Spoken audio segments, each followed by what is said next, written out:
वो एक फाउंटेन के पास पहुंचते हैं और बच्चों की तरह उसमें सुसु करने लगते हैं। एक कहता है कि यार मुझे तुम्हारी लाइफ चाहिए, तो दूसरा कहता है कि यार काश मैं तेरी लाइफ वाला होता। और दोस्तों तब अचानक से हर तरफ पावर कट हो जाती है। कुछ ही देर में पावर लौट भी आती है और फिर दोनों अपने अपने घर चले जाते हैं। अगली सुबह मिच जागता है तो उसे बच्चों की आवाज सुनाई देती है। उसे बड़ा अजीब फील होता है। वो आईने में देखता है तो वहां उसका नहीं डेव का चेहरा दिखता है। मिच एकदम शॉक, और यहाँ मिच की बॉडी में होता है डेव। रोज की तरह वो अपने बच्चों को देखने जाता है, लेकिन अचानक खिड़की से टकरा जाता है। वो कंफ्यूज कि अचानक यहाँ विंडो कैसे आ गई। तभी बाहर कोई आवाज को सुनकर वो दरवाजा खोलता है तो वहाँ खड़ा होता है डेव, लेकिन डेव की बॉडी में तो मिच है। अबे ये कौन है यार, तो मेरी तरह डुप्लीकेट लग रहा है। ये सोचकर वो कंफ्यूज होता है दोस्तों। एंड तब जाकर दोनों रियलाइज करते हैं कि ये लोग उस फाउंटेन में सुसु करके जो मांग रहे थे वो उन्हें मिल चुका है। मतलब इनकी बॉडी की अदला बदली हो चुकी है। अब मिच की बॉडी में डेव और डेव की बॉडी में मिच है। मतलब मिच को डेव की लाइफ बहुत ही पसंद थी तो वो डेव की बॉडी में चला गया, और डेव मिच की तरह फ्री रहना चाहता था तो वो मिच की बॉडी में चला गया। लेकिन फिलहाल क्या है ना दोस्तों, इनको विश्वास ही नहीं होता और आईने में देखकर खुद को चांटा मारने लगते हैं कि जरूर कोई सपना होगा यार। दोनों समझ जाते हैं कि जरूर उस फाउंटेन में सुसु करके विश करने की वजह से ये सारी चीजें हुई, और अगर हम दोबारा वहां सुसु करके अपनी लाइफ वापस मांगेंगे तो सब ठीक हो जाएगा शायद। जरूर उस पावर कट के दौरान ही ये बॉडी स्वैपिंग हुई है। ये बातें सोचकर दोनों तुरंत उस पार्क में जाते हैं जहां वो फाउंटेन था।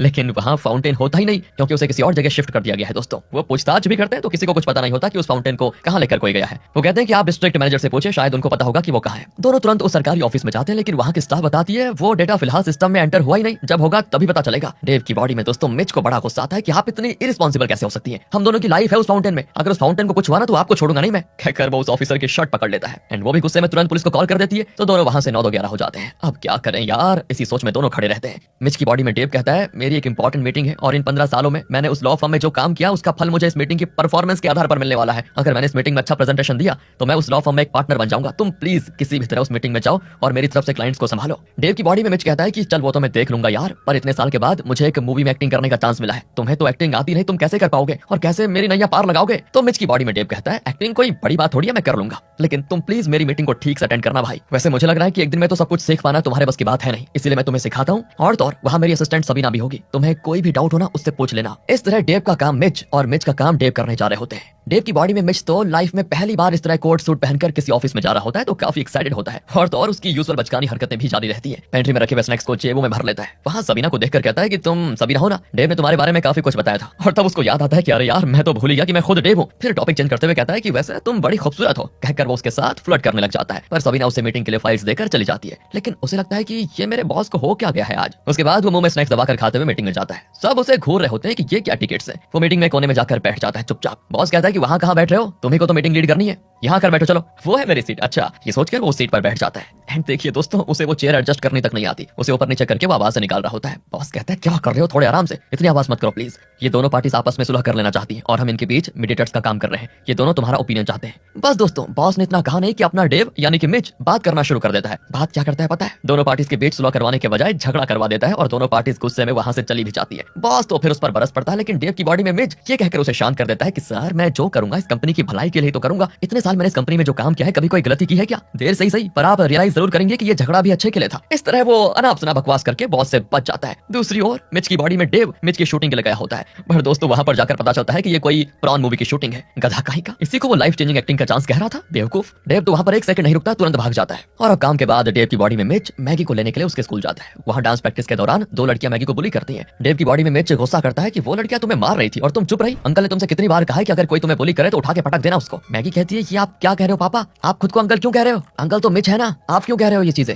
और तब वो रियलाइज करता है कि ओह शिट यार, मैं फिर भूल गया, अब तो मैं डेव हूँ। अरे वो कुछ नहीं बेटा, मैं नहीं, मिच अंकल ने तुमसे कहा था उस दिन, याद नहीं? वो कहती है क्या पापा, आप तो हमेशा कहते हो कि कोई तुम्हारे साथ लड़े तो तुम उससे लड़ना मत और शांत रहना, वही तो मैं कर रही थी। बेटा बेटा तुम पुरानी बातों को छोड़ो, आज से पापा कह रहे हैं कि कोई तुम्हें बुली करे तो उसको धनाधन पीट कर ही छोड़ना। दोस्तों फिर अगले सीन में मिच और डेव मिलते हैं। डेव पूछता है कि मीटिंग कैसी रही, तुमने मैनेज तो कर लिया था ना? मैनेज तो किया यार, लेकिन थोड़ा फ्लॉप हो गया। अबे तूने ऐसा क्या किया वहां पर? कुछ नहीं यार, दो पार्टीज आई और दोनों के बीच सुलह होने के बजाय बस थोड़ी लड़ाई हो गई। मुझे तो लगता है कि मामला कोर्ट तक जाएगा, शायद तुम पर केस भी हो सकता है। क्या मुझ पर केस होगा? अबे एक ही दिन में तूने मेरी लाइफ की वॉट लगा दी यार। मिच पूछता है वैसे मेरी शूटिंग का क्या हुआ, तूने अच्छे से परफॉर्म किया ना वहां पर, अगली मूवी में भी मुझे चांस देंगे ना वो? डेव तो उसको डांट देता है कि वो प्रॉन मूवी की शूटिंग थी बेवकूफ, उसमें मैं कैसे एक्ट कर पाता। फिर भी यार तुम्हें कर लेना था, वरना मुझे अगली मूवी का चांस कैसे मिलेगा? इस तरह से दोनों के काम फ्लॉप निकल गए। लेकिन अब अगली प्रॉब्लम यह है कि डेव की बॉडी में मिच को डेव के घर जाकर रहना पड़ेगा जेमी के साथ। डेव कहता है नहीं ये ठीक नहीं रहेगा। अभी दोनों चलकर जेमी को सच बता देते हैं कि हमारी बॉडी की अदला बदली हो गई है। दोनों उसके पास जाकर कहते हैं कि मैं जो तुम्हें डेव दिख रहा हूँ, मैं डेव नहीं मिच हूँ, और ये जो मिच दिख रहा है ये मिच नहीं डेव है, दोनों की अदला बदली हो गई है।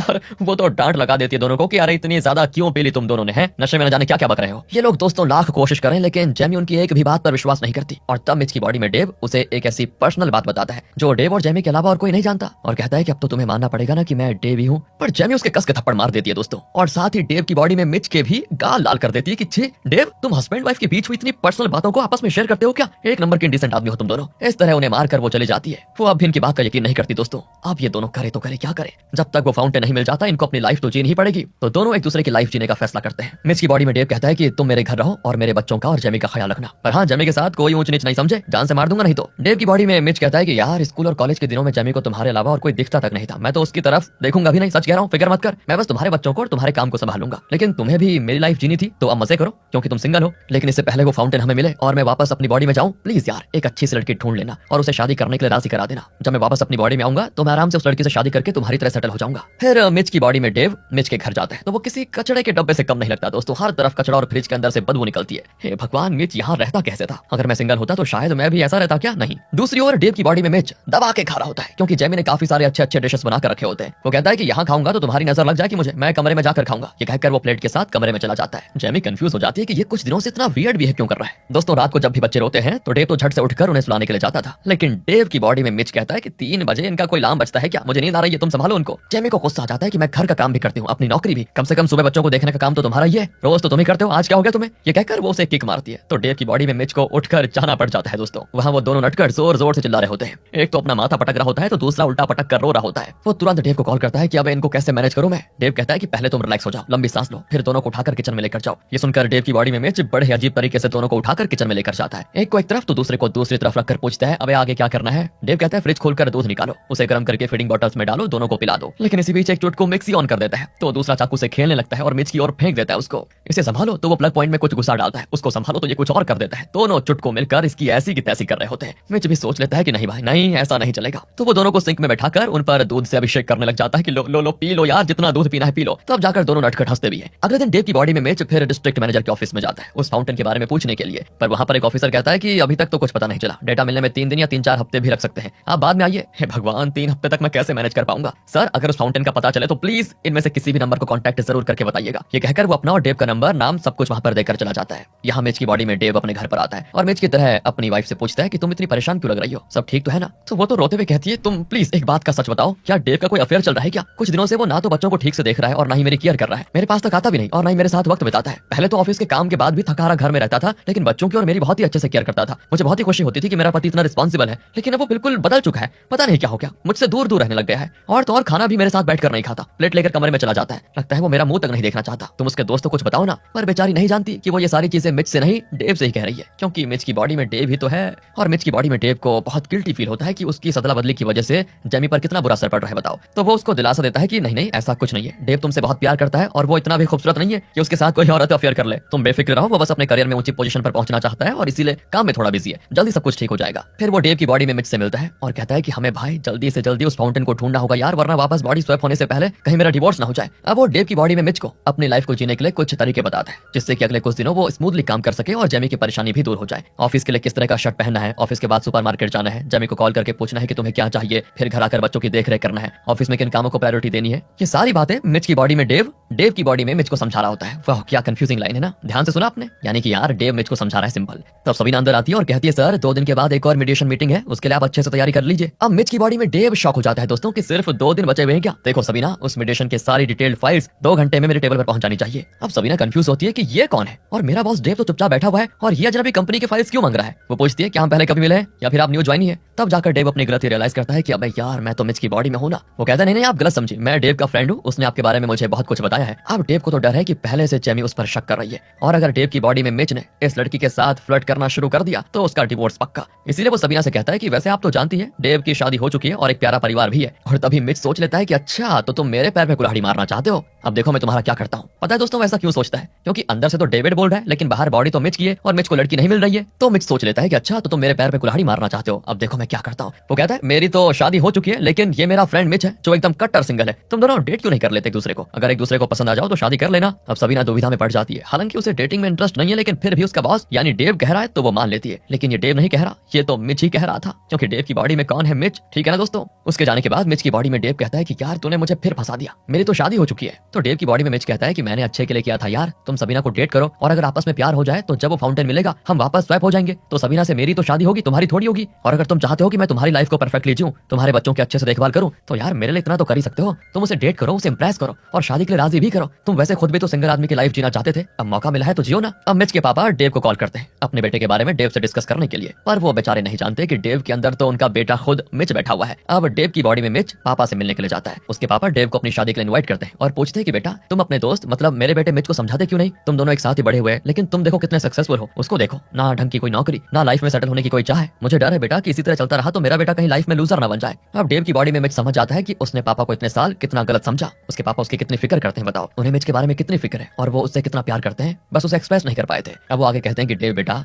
वो मिच पता नहीं कितने दिन मुझ पर डिपेंड होकर जीना चाहता है, कम से कम अपने पैरों पर ठीक से खड़ा तो हो जाए, बस मुझे और कुछ नहीं चाहिए। वैसे तो मिच कभी भी पापा की बात पर ध्यान नहीं देता था, लेकिन आज उनके दिल की बात सुनकर वो फैसला कर लेता है कि मैं जरूर अपने आप को सुधारूंगा और लाइफ में कुछ बन के दिखाऊंगा जिससे मेरे पापा को बस खुशी मिले। तो डेव की बॉडी में मिच कहता है कि देखिए आप परेशान मत होइए अंकल, आज के बाद आपका बेटा बिल्कुल बदल जाएगा, मैं बता रहा हूँ एक अच्छी लाइफ जिएगा वो, उसकी जिम्मेदारी मेरी है। अब इस तरह अपने पापा को समझाकर वो जाता है और पक्का इरादा कर लेता है कि मैं लूजर कभी नहीं बनूंगा, मैं अपने पापा और डेव के आगे खुद को साबित करके दिखाऊंगा कि मैं निकम्मा नहीं हूँ, मैं भी सफल बन सकता हूँ। उस पल से डेव की बॉडी में मिच का दोस्तों एकदम से काया पलट हो जाती है और वो डेव का हर काम बखूबी निभाता है, चाहे वो ऑफिस का काम हो या फिर बच्चों को संभालने का। वो ऑफिस में भी काफी बदलाव लाता है जिससे बॉस ही नहीं बल्कि स्टाफ भी काफी इंप्रेस होते हैं। उसके अंदर ऐसा बदलाव देखकर जेमी भी हैरान रह जाती है। एक दिन वो मैगी को स्कूल से वापस लेकर आ रहे होते हैं तो वो कहती पापा आज मैंने उन बुली गर्ल्स को उठाकर पटक दिया क्योंकि उन्होंने फिर मुझे छेड़ा था। जेमी कहती नहीं बेटा ऐसा नहीं करते। वो कहती मम्मी पापा ने खुद कहा था कि अगर वो लोग परेशान करें तो उनको खूब पीटना। अब जेमी चौंक जाती है कि डेव पहले तो ऐसा नहीं था, अचानक उसे क्या हो गया। दूसरी ओर मिच की बॉडी में डेव एक सिंगल आदमी की लाइफ जीने लग जाता है। सुबह देर से उठता है, फिर आराम से शहर घूमने निकल जाता है। वो एक रेस्टोरेंट में बैठकर बुक पढ़ रहा होता है तो तब एक बिजनेसमैन को देखता है जिसके पास खाने तक का टाइम नहीं होता। वो जल्दी जल्दी खाकर फोन पर बात करते हुए कहीं निकल रहा होता है एंड डेव रियलाइज करता है कि हाँ मैं भी तो काम के चक्कर में इसी तरह दौड़ लगा रहा हूँ, पर अब मुझे आराम से लाइफ एंजॉय करने का मौका मिला है, इसे मैं हाथ से जाने नहीं दूंगा। वो बचपन में जहाँ जहाँ घुमा करता था उन जगहों पे जाकर छोटे बच्चे की तरह खेलता है, एंजॉय करता है। फिर वो कैजुअली सुपरमार्केट जाने के बहाने जेमी से मिलने जाता है। उसे पता है कि जेमी वहाँ पर जरूर आएगी और वो मिच की तरह पूछता है कैसी हो जेमी, डेव और बच्चे कैसे?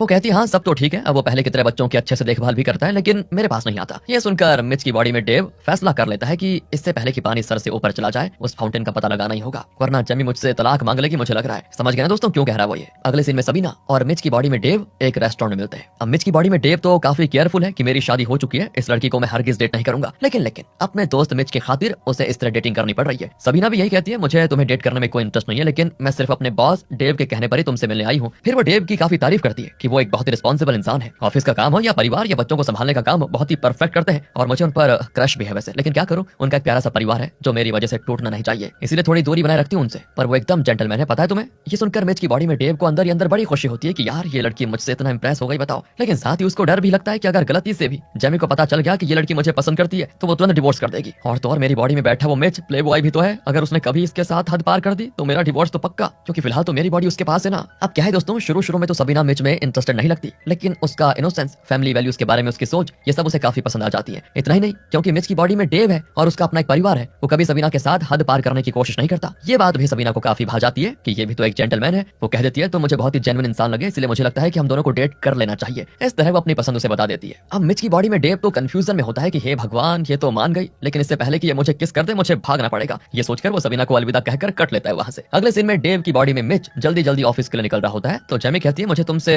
दिल खोलकर बातें करनी है, आज हम किसी रेस्टोरेंट में मिलते हैं, चलो प्लीज जल्दी आ जाना, बहुत जरूरी बात है। दरअसल क्या है दोस्तों, जेमी अपनी लाइफ से तंग आ चुकी है क्योंकि डेव की बॉडी में मिच उसके साथ ठीक से बात तक नहीं करता, हमेशा काम ही काम करता रहता है। ऊपर से वो डेव नहीं मिच है, इसलिए वो डरता है कि यार मुझे उसके नजदीक नहीं जाना चाहिए। फिलहाल तो वो कहता है कि ठीक है मैं आ जाऊंगा रेस्टोरेंट में, कहकर वो चला जाता है ऑफिस। दूसरी ओर डिस्ट्रिक्ट मैनेजर मिच की बॉडी में डेव को कॉल करके कहते हैं कि आपने जिस फाउंटेन के बारे में पूछा था उसका पता चल चुका है। 3 हफ्ते के बाद आज पता चला है कि वो एक मॉल में रखा गया है। सुनकर उसे खुश होना चाहिए, लेकिन नहीं, वो थोड़ा उदास होता है क्योंकि उसे अब मिच की लाइफ पसंद आने लग गई थी, पर अब उसे वापस अपनी उसी बिजी लाइफ में लौटना पड़ेगा। खैर वो डेव से मिलने जाता है। उस डिस्ट्रिक्ट मैनेजर ने डेव की बॉडी में मिच को भी कॉल किया था। दोनों तुरंत उस फाउंटेन पर जाकर वापस अपनी अपनी बॉडीज में चले जाने की बात तो करते हैं, लेकिन मिच को डेव की ये बिजी लाइफ भा गई और दूसरी ओर डेव को मिच की आराम की और आजाद जिंदगी पसंद आ गई। डेव की बॉडी में मिच कहता है अब फाउंटेन तो मिल चुका है, क्यों ना हम एक और दिन एक दूसरे की लाइफ जी ले। यार मैंने बड़ी मुश्किल से तुम्हारे ऑफिस का काम संभाला है और कल वो इंपॉर्टेंट मीडिएशन मीटिंग भी है जिसके लिए मैंने जी जान से तैयारी की है। लाइफ में शायद एक और बार मुझे इस तरह के ऑफिस में काम करने का और सबके सामने इतने बड़े मीडिएशन को हैंडल करने का मौका मिले ही ना, तो प्लीज तो क्यों ना आज के बजाय हम कल मीटिंग के बाद बॉडी को स्वैप करें। अब डेव की बॉडी में मिच को लगता है कि डेव इसके लिए नहीं मानेगा, पर मिच की बॉडी में डेव कहता है ठीक है यार मैं जानता हूँ इतने कम समय में मेरा काम सीख लेना तुम्हारे लिए आसान नहीं रहा होगा, पर तुम इसी लाइफ को चाहते थे और उसके लिए तुमने इतनी कोशिश की और आज मेडिटेशन तक को हैंडल करने की काबिलियत आ गई है, तुम्हें बताओ। इसलिए तुम खुद ही उस मीटिंग में अपना परफॉर्मेंस दो और मेरा सर ऊंचा कर दो गर्व से कि मुझे ऐसा दोस्त मिला है, फिर बाद में हम सब कर लेंगे। सुनकर डेविड की बॉडी में मिच बड़ा खुश होता है और उस मीटिंग की तैयारी में लग जाता है। लेकिन तब जेमी का कॉल आता है और तब उसे याद आता है कि जेमी उसके साथ रेस्टोरेंट जाकर कोई बात करना चाहती थी जिससे वो भूल ही गया था। तो डेव की बॉडी में मिच कहता है, सॉरी जेमी, मुझे काम है, कल मिल सकते हैं क्या हम? ये कहकर वो कॉल काट देता है। जेमी बहुत दुखी होती है। अगले दिन उस मेडिटेशन वाली मीटिंग में डेविड का बॉस, सीईओ और बाकी सीनियर्स भी होते हैं। मेडिटेशन में बातचीत के बाद क्लाइंट इनको $650 मिलियन